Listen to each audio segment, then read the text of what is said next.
Lo sa che rimuovono l'ovovia? Sarebbe ora, Perché? perché mi pare che sia stata una spesa inutile e utile a nessuno e inutile per tutti. Ma perché l'hanno fatta allora? Saperlo, non ne ho idea. Purtroppo in Italia Venezia fa parte dell'Italia, quindi anche questo è uno spreco enorme. Oltre a rovinare, diciamo, l'estetica, perché francamente il ponte mi piace come è fatto dal punto di vista tecnico, però questo è un obbrobrio. Penso dei cartelli con scritto cosa? Per ricordare quanto è costata e quanto è servita. Quando c'è un servizio perfetto che si chiama battello, che funziona tutta la notte, basta dare la gratuità per il traghetto agli handicappati. Io non l'ho mai vista utilizzata in realtà.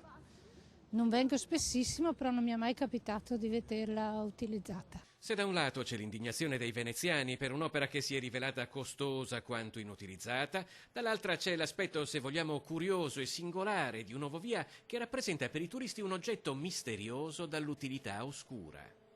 Immaginavo che fosse un qualcosa per attraversare il ponte. Forse poteva essere un presidio per qualcuno. Presidio di cosa? Tipo, non so, le garrite, quelle che c'erano fuori a casa. Penso a cose del genere, un controllo.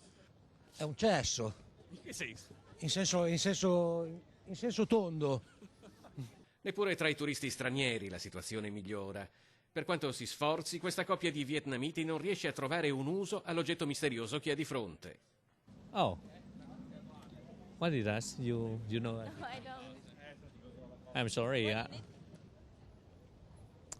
I have no idea.